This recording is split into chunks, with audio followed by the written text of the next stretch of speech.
When you think of classic horror movies, what's the first monster that comes to your mind? Frankenstein? The Mummy? Dracula? The Wolfman? The Creature from the Black Lagoon? Do you have a favorite? I'll give you some time to think about it. You got it? Okay. Which one did you choose? Okay, that's nice. Yeah. Got another question for you. Why didn't you say the Eraserhead baby? Because that baby is 1,000 times scarier than any of those by a long shot. David Lynch died just a few weeks ago. Honestly, RIP to a master. He was a filmmaker, but he was also much more than a filmmaker. He was a painter, musician, a writer, and quite frankly, an eccentric, lovable weirdo. Hello. We're all very happy to be here tonight. First of all, I'd like to introduce my boys. This is Chucko, and this is Buster, and this is Pete. I'm David Lynch, and this is Bob, and this is Dan. Eraserhead was the first feature-length film that he made, but it almost didn't get made, and that would have been a travesty. Whether you like it or you hate it, there is no movie in existence quite like Eraserhead. After a few experimental works, which showcase a highly unique style, and when I say highly unique, I mean literally nobody was making anything like what David Lynch was making.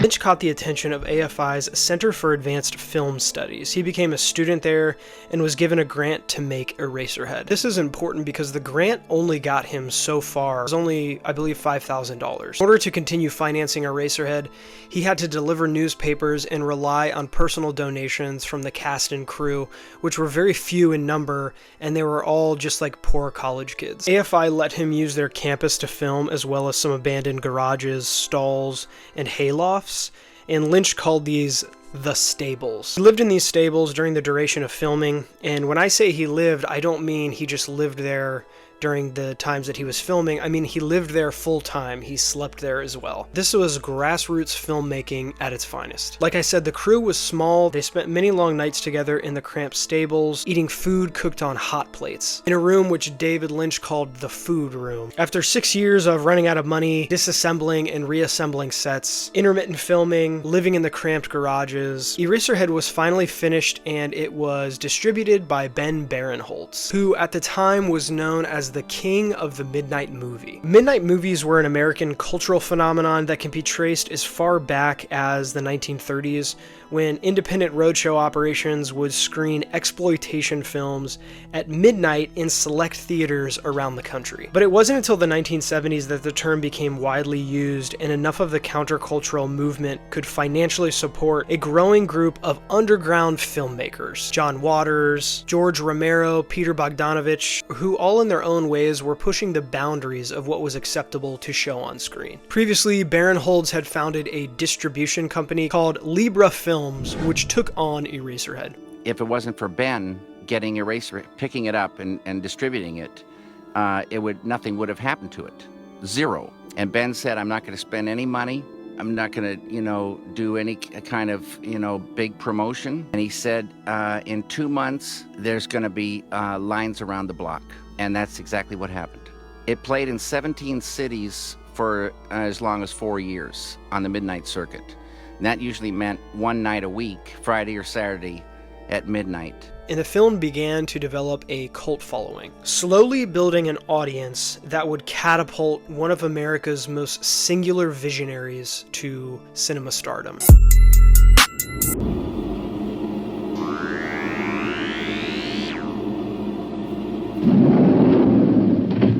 Okay, I've got to do a disclaimer here. There will be spoilers in this video. If you have not seen Eraserhead and you think that one day you might watch it, if you're like me and you're a little bit of a weirdo and you're generally just kind of messed up in the head, go watch it and then come back to this video. Or at the very least, skip to this timestamp in the video, then go watch Eraserhead, and then obviously come back and finish watching this video in its entirety. And I really mean this. If you don't like weird stuff, or alternative media, and you think that you'll never watch this movie, but you're interested in maybe the history of cinema, or in how good stories work, or if you're just interested in like the sociological analysis of like the subconscious mind or whatever, I think you'll still gain a lot from watching this video, because Eraserhead revolutionized how movies are made. It was made in 1977, and it's still unsettling to watch. It's not overly gory or violent. There's no nudity or jump scares. It's unsettling in the little moments. The whole world that it takes place in is completely alien and unfamiliar, yet eerily familiar to our own at the same time. Upon release, not everyone liked Eraserhead, far from it. Here's a clip of people being interviewed after watching it. I gotta think about it for a while.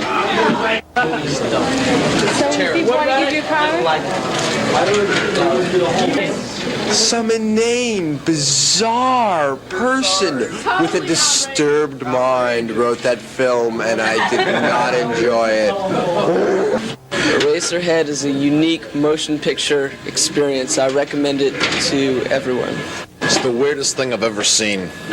Keep in mind that these people are probably looking for an offbeat experience. Like they're going to a midnight showing of like an artsy movie. They're probably looking for something like this, and still the movie was polarizing. And there weren't a ton of reviews of Eraserhead when it first came out because it wasn't distributed or released very widely. But the few that were written were not particularly flattering. Variety gave it a negative review, calling it a sickening bad taste exercise with little substance or subtlety. New York Times simply just called it pretentious, which, I mean, like, sheesh, for the New York Times, it's like, takes one to know one, right? Jeez.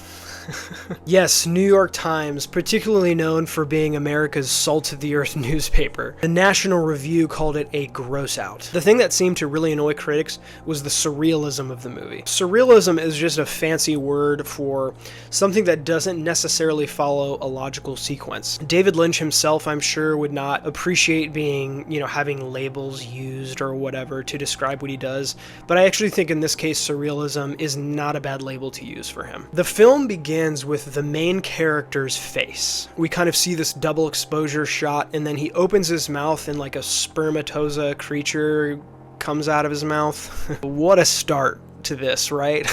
Then a mysterious man on a distant planet pulls a lever, the spermy thing swims away, and then crash lands into a swampy puddle. Now, this has been described as like the weirdest sex scene in all of movie history. Yeah, alright, maybe I am just a little messed up for liking this movie, honestly. Then we cut to a bleak, industrialized cityscape. This could be another world, like a sci-fi fantasy dystopian universe, or a future version of our own world. It's kind of left up to our interpretation. What I love about this opening shot of Henry is the incredibly dark atmosphere is mixed with him as like this kind of Three Stooges or Buster Keaton kind of comic figure. He's walking around kind of aimlessly and stumbling into puddles. The music is like vaguely eerie and kind of there's like this subtle comic undertone to it. And I just really relate to Henry walking around here. This is how I feel anytime I'm walking around in the outside world, honestly.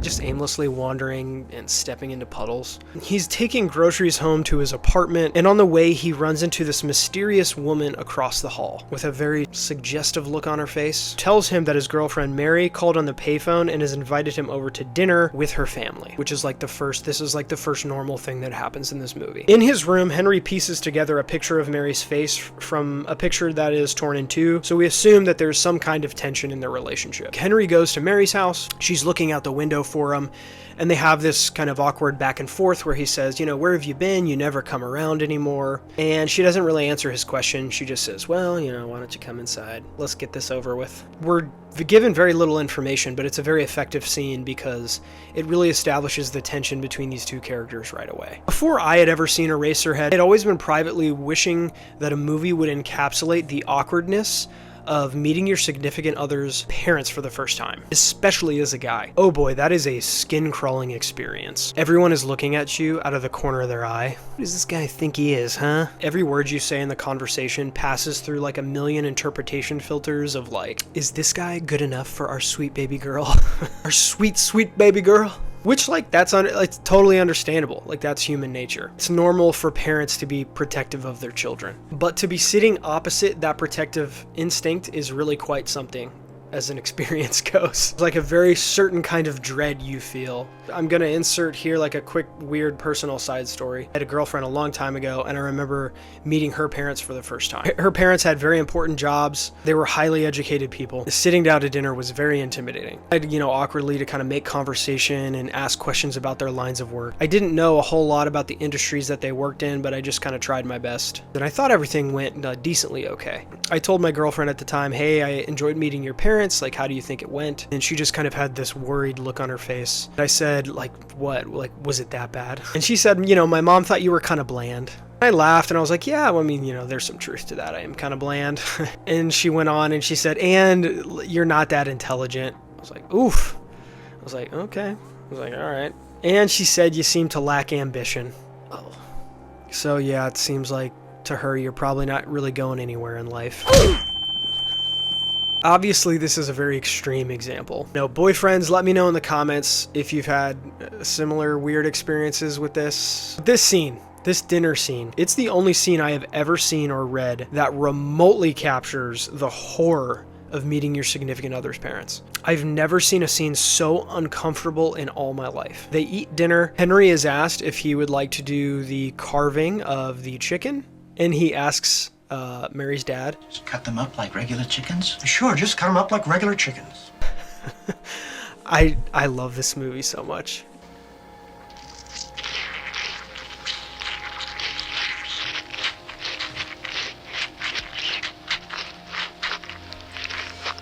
You just cut them like regular chickens. After dinner, Mary's mother takes Henry aside, and then she explains that Mary has given birth to a child. And you're the father.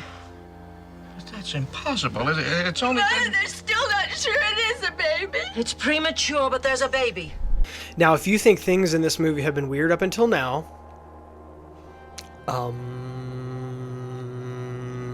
just you wait, buddy. Just you wait. They move in together and they take care of this thing, which is a baby, probably. Could loosely call it a baby. Famously, nobody knows how they did this effect to make the baby, this practical effect. Like, is it a puppet? Is it stop motion? David Lynch would famously never let anyone know the secret for how he made it. Anyway, the baby won't stop crying. Henry kind of has some brief moments where he's looking into the radiator and kind of daydreaming into the radiator, but then Mary eventually can't take it anymore. The baby won't stop crying and Mary leaves. And as soon as Mary leaves, there's a distinct kind of break in this movie, and everything in the movie kind of changes at this point. Henry experiences a set of visions, or kind of hallucinations. He sees this lady in the radiator that is stomping on these spermy-like creatures. He has this weird experience where he sees Mary in bed next to him, and then she's kind of sweaty, and he's taking these sperm creatures that are like in the blankets with them, and he's throwing them against the wall, and it's like it's really weird. Then lady across the hall comes into his room, and they have this kind of amorous encounter. She steps out of the darkness, and there's this kind of love scene between the two of them, which is very strange. They're in like this swampy puddle, this big swampy pool. And then the lady in the radiator comes back and she sings this song. Everything is fine in heaven. Everything is fine. Henry then becomes like a part of this scene, and he's standing there and his head pops off and it's replaced with the baby's crying head, and his head falls to the street, and a boy finds it and takes it to the pencil factory where it's turned into an eraser. What do all these visions mean? If you're a person who likes your metaphors tied up in neat little bows, then, probably you don't like this. Oh, this represents global warming. This represents the Oedipal complex. And it's true. I mean, like in his films, David Lynch does not answer every question. And I personally appreciate that. With symbols and metaphors, and especially like in little artsy-fartsy projects, I say this lovingly because I am a little artsy-fartsy guy myself. There is a fine line between obvious and obscure. You want an image that produces a strong emotional response. Maybe it gets you to think even. Maybe it gives you some hints about what it's about. But what's most important is that it fits within the context of the story. To me, it makes sense that Henry would start experiencing these visions at this point because he's at his lowest point in the movie. He's experiencing this kind of nightmare, and all these visions kind of come rushing into his head. At the end of the day, but like, what do they mean? The Lady in the Radiator is a very famous kind of scene in this movie. She's plodding around on stage and, she's stomping on the spermy creatures. And because the Lady in the Radiator who's stomping on the spermy creatures happens right before he's having this like romantic encounter with the lady across the hall, I'm like, if the Lady in the Radiator is squishing the spermy creature, she's got puffy cheeks, like maybe according to my academic calculations, she represents the advent of the birth control pill. I'm just kidding. Don't worry. I'm sure whatever it is, it's nothing that straightforward. Obviously, I think with these metaphors, there's something going on between the idea of procreation and erasure. Henry's head being turned into an eraser is against the idea of like having children or procreating. There's clearly this idea here of Henry's, anxieties of passing off something maybe that he's ashamed of in his own genetics, like to his children. And then there's the idea of his head being turned into an eraser or like being erased as a person. Your sense of self is kind of erased after you have children because your sense of self is given over to this other person, and you're kind of robbed of your own autonomy. I don't know, this could go in a lot of different directions. There's like this idea of being your children taking your place and your sense of self being kind of lost and erased. I don't know. These images suggest, there's a lot of suggestions kind of going around all over the place. Henry wishes his life would have gone in a different direction. After this series of visions, Henry goes across the hall,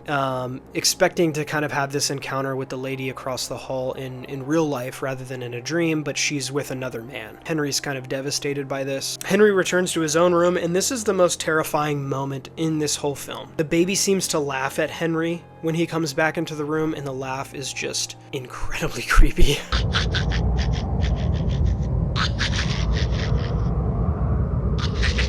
Henry, apparently agitated, moves over to the baby and begins to cut off the bandages, covering its body, causing the baby to start to breathe heavily. The baby's body splits open.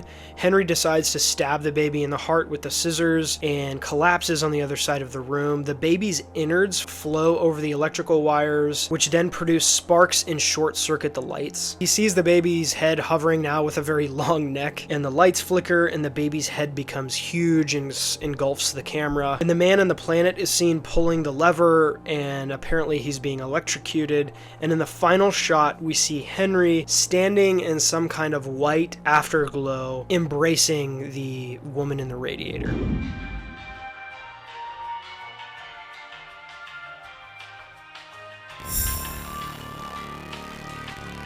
Yeah, man, so like, what's the deal with this movie? What does this mean and stuff? Yeah, here's the note David Lynch wrote to his parents about Eraserhead when he finished it. It's pretty funny. But they actually did end up seeing it. His mother called it a nightmare that she would never want to have. Okay, so like, interpretation of this movie is obviously very tricky. I love trying to interpret what things mean. So on IMDb, I was able to find a kind of a complete straightforward telling of this movie. You can interpret it just completely literally. Henry is living in a post-apocalyptic, like a nuclear bombed out city. Maybe there's only like a couple hundred people left, even though it's this big industrial, landscape. And the reason that there's weirdness with the food, and the reason that there's weirdness with people, and there's weirdness with Henry's, even his own personality, the fact that he hallucinates, the fact that his child is deformed, all goes back to this nuclear fallout. So what I think is cool about that is it's like, in one sense, you can interpret this movie as this artsy, very dreamy thing, but from another standpoint, it can just be like a very straightforward telling of like a guy in a nuclear bombed out city. Eraserhead clearly isn't aiming to please audiences. It's clearly not aiming to make you happy or comfortable. Although for some reason, I still love this movie. I think it's so effective. Its images and its sounds, the feelings that it produces are so strong and so funny. When David Lynch made this movie, obviously it was taking place in the 70s during a time of economic downturn where there were, the United States was going through a recession, and like the price of gas was through the roof, and just to get a gallon of gas you had to wait around the block. There were lines of cars. Inflation was terrible. The cost of living was going way up. Does this sound familiar to anybody? There's just these scenes of like Henry looking out the window, and even when he's looking out his window, like there's just like a brick wall there. It's like even in these little moments where he's trying to get just any sense of comfort, like he just can't. To me, there's something just like very relatable about that. Lynch has also said that this movie was inspired by his time in Philadelphia. So before he went out to California to make this movie, he lived in Philadelphia in a very, very rundown, economically depressed neighborhood. And he said the things that he witnessed and saw there just impacted him greatly. I didn't probably live in an area like you lived in. I lived in bad areas of town. Okay. But so I would see things, and Like one thing you saw that. well, I saw a woman in a backyard squawking like a chicken, crawling on her hands and knees in tall, dry grass. Uh-huh. And I saw, many strange things That like would catch this, my yeah. eye, too. And clearly, you can see these things coming through in Eraserhead. It's this very personal vision. And, like if you don't like this stuff, I think it's perfectly understandable not to like a movie that's this upsetting.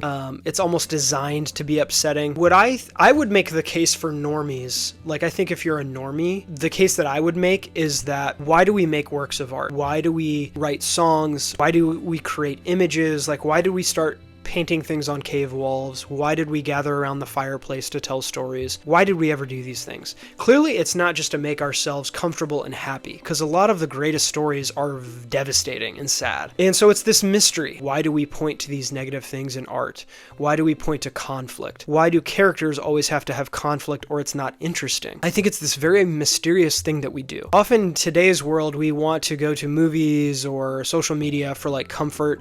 Oh, we want to feel good. We want to feel happy. We want things to comfort us. I don't know. I think deep down, do we really want that? Don't we want to be like challenged in some way? Don't we want to take a look sometimes at like the deep, dark places? I don't know, try to understand like what's really down in there. Kind of admit how weird it is. Like some of the stuff, like some of the images in this movie are weird, but I've had some pretty weird dreams in my life. You ever wake up from a dream and you're like, what was that? Like, why did I dream that? Why did I dream that I had a lizard head and I was making an omelet? I was pooping on the ground, and as I was pooping, I was like pooping out Twizzlers. Or, I don't like whatever your weird dream is. It's like, why do our brains do that? If we were just like computers, everything we did made perfect sense, then it would be like, yeah, we don't need these weird visionary things. We don't need to tell stories. We don't need to paint paintings. We don't need to write music. But there's something in our human nature that craves this kind of symbolic representation or this expression of what's going on in like the deep, dark places in our minds. And to me, Eraserhead is just like a great example of a movie that just refuses to look away from the uncomfortable things in life. Have you ever just felt like life was working against you and everything you did, you could never make progress and everything just felt weird and you didn't know like how to handle things? It's like a perfect picture of like somebody in a rut. Even David Lynch knew what that was about, and he was a super successful filmmaker. And that makes me feel like, okay, maybe I'm not so weird. Maybe other people have these weird dreams and experiences. Also, I think what's interesting about Eraserhead and what makes it really unique as like a monster movie is it's talking about like the evil of the movie comes from within Henry, like it comes from within inside the main character, which I think is such a unique and interesting take. It's not like some external threat.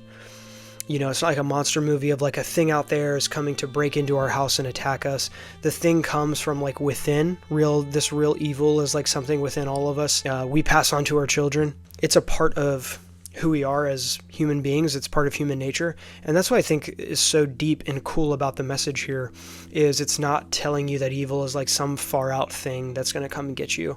It's like the real evil, the thing to really be afraid of is like the thing that's like in you, like the thing that's in yourself. David Lynch has talked about this being his most spiritual movie. Believe it or not, Eraserhead is my most spiritual film. Mm-hmm. We'll elaborate on that. No. And from this angle, I can totally see why that would be the case because, if you look at crime statistics, you look at, rates of violent crime, this typically happens between people who are very intimate with each other and know each other very well. I just think it's an accurate reflection of human nature, right? That it's something that could happen within a family, not like a random external threat. That does happen in real life, but it's not as common, maybe is the other way around. So I think that's another interesting angle that this movie makes it unique in terms of like classic horror or monster movies. When David Lynch recently passed away, I'll be honest, I was really sad about it. He's like one of my artistic heroes. I kind of floofed up my hair today in honor of David Lynch as best as I could. My hair's not quite as good as his, but I try. You know, I try as best I can. David, I hope that you're in heaven, and I hope everything's fine. I hope there's beautiful blue skies and golden sunshine all along the way. So yeah, guys, if you like this, if you like this video,